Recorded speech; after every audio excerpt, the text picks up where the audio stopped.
ఇప్పుడు రీసెంట్ టైమ్స్లో ఒక లాస్ట్ 1 వీక్ 2 వీక్స్ నుంచి చూస్తే సీరియల్ ఇండస్ట్రీలో ఉన్న ఇద్దరు వ్యక్తులు, ఒకరేమో యాక్సిడెంట్లో చనిపోయారు, తను పవిత్ర జయరాం. తన భర్త అనాలా, ఫ్రెండ్ అనాలా, మరి ఇంకేమనాలో తెలియదు.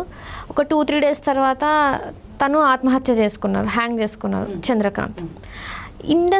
కేవలం వాళ్ళ ఫ్యామిలీ చెప్పడం ఏంటంటే ఇండస్ట్రీలకు రాకముందు బాగానే ఉన్నారు, ఇండస్ట్రీలోకి వచ్చాకనే ఈ విధమైన ఒక ఇదైపోయింది, ఫ్యామిలీకి ఇప్పుడు 5 years నుంచి దూరంగా ఉన్నారు, ఆ ఆమెతోనే ఉంటున్నారు అని చెప్పేసి మాట్లాడుతున్నారు. అంటే ఇండస్ట్రీలో ఆయన వైఫ్ కానీ ఆయన కుటుంబ సభ్యులు కానీ మాట్లాడుతున్నారు.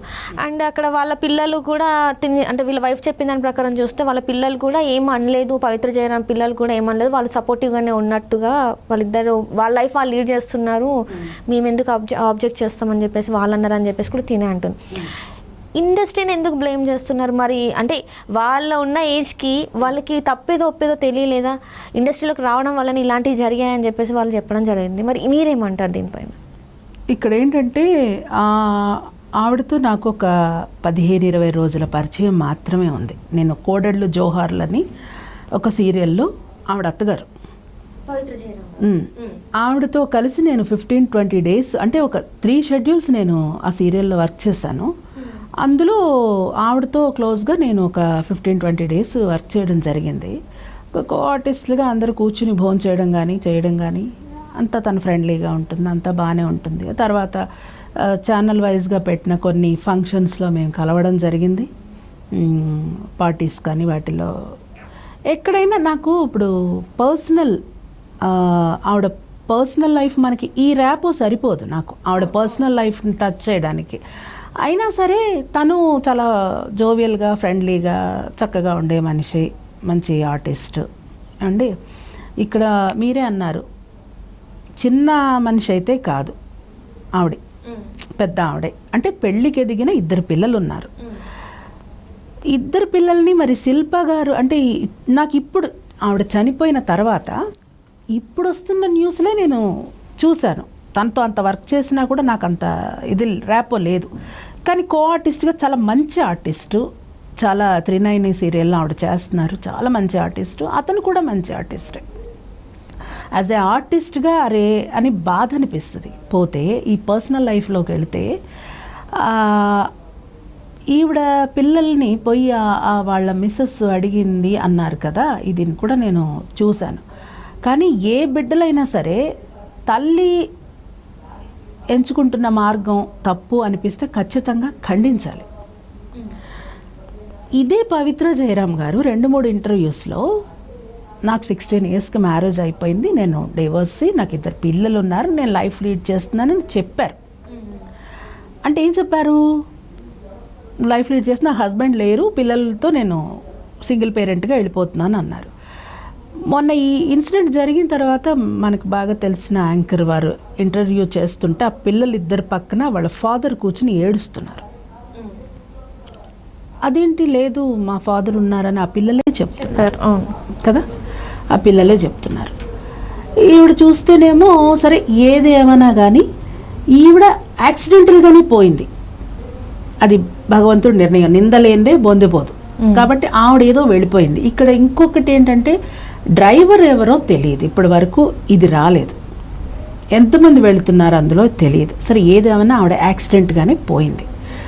పోయిన తర్వాత ఆ తర్వాతే ఇతను చనిపోయాక వచ్చింది కదా, ఆ 3 daysలో ఇతను 2 interviews ఇచ్చాడు చందు. అందులో ఏం చెప్పారు, నేను ఆ పిల్లలకి నేనున్నాను, పవికి నేనున్నాను అన్నారు. సరే మరి నిన్ను 12 ఏళ్ళు ప్రేమించి నీ జీవితంలోకి వచ్చి నీకు 2 బిడ్డలనిచ్చి నీ వైఫ్ పిల్లల గురించి ఇతను ఒక్క నిమిషం, అదే అందరికీ బాధ అనిపిస్తుంది ఆ విషయమే. తప్పులు మనుషులే చేస్తారమ్మా, ఎక్కడో అవసరం, అవకాశం, పరిస్థితులు మనిషిని ఎక్కడో ఒక చోట తప్పు చేపిస్తాయి అనుకుందాం.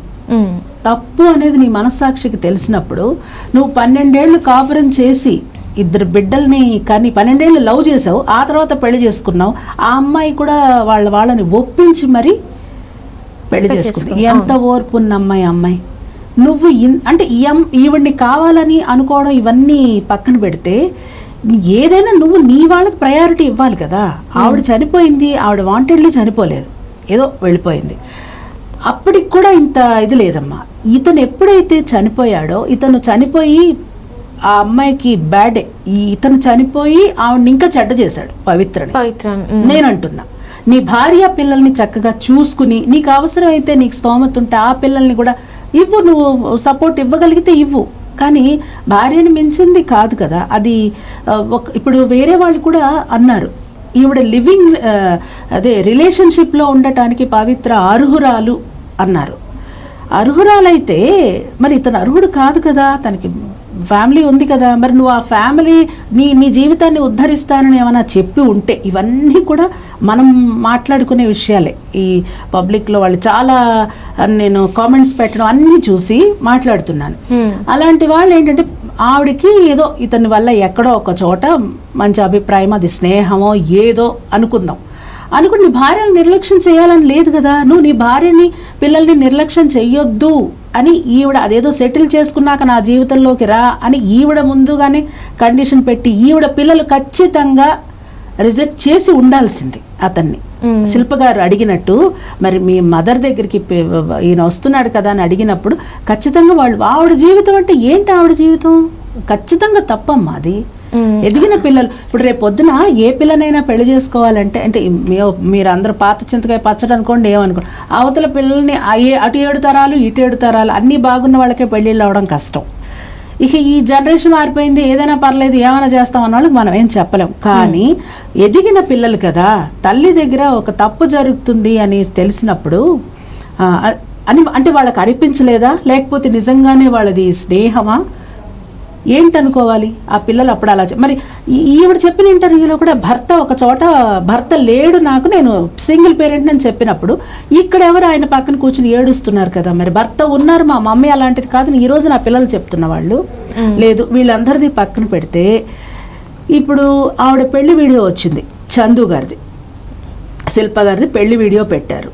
వాళ్ళు 12 ఏళ్ళు ప్రేమించుకున్నారని చెప్పారు. మరి ఆ 12 ఏళ్ళు ప్రేమించుకున్నప్పుడు వాళ్ళ ఫ్రెండ్స్ ఉంటారు, ఈ వీళ్ళ వాళ్ళు ఉంటారు, వీళ్ళందరూ ఇప్పుడు ఒక మగాడితో మీ మమ్మీ ఈవిడ తిరుగుతున్నారని ఏదో అనుకుంటారు కదా. ఇప్పుడు ఇంత మీడియాలోనే ఇంత భయంకరమైన కామెంట్స్ పెడుతున్నప్పుడు, ఎక్కడైనా వాళ్ళు రీల్స్ చేసినా కానీ లేకపోతే ఇంకోటి చేసినప్పుడు కానీ ఫ్యామిలీ వాళ్ళు ఎవరన్నా కొంచెం తీసుకుని ఇనిషియేట్ తీసుకుని వెళ్ళి, ఏంటి శిల్ప మీ ఆయన ఇలాగా అని చెప్పి ఆ పెద్ద మనుషులందరూ కూర్చుని అతన్ని కూర్చోపెట్టి నువ్వు చేస్తుంది తప్పనో, లేకపోతే ఆవిడ్ని కూర్చోపెట్టి అమ్మ ఇతనితో నువ్వు తిరగడం తప్పను అంటే, ఈవిడ నేను నా ఫ్యామిలీకి ఎవరికి చెప్పలేదరింది పాపం. ఈవిడ చెప్పకపోయినా ఇవి తెలుస్తున్నాయి కదా, రీల్స్ వైజ్గా మనకి తెలిసిన వాళ్ళకి తెలుస్తాయి, తెలియని వాళ్ళకి రీచ్ అవుతున్నాయి, అన్ని రీచ్ అవుతున్నాయి. కుటుంబ సభ్యులు ఎవరు చూసి ఉండరా? రైట్. అంటే ఇక్కడ ఏంటంటే వీళ్ళిద్దరూ ఎప్పుడైతే శిల్ప గారు ఇప్పుడు బయటకు వచ్చి మాట్లాడేది అదేదో ముందే మాట్లాడారంటే ఈ రోజు ఇంత పెద్ద అనార్థం జరిగి ఉండేది అనిపించింది.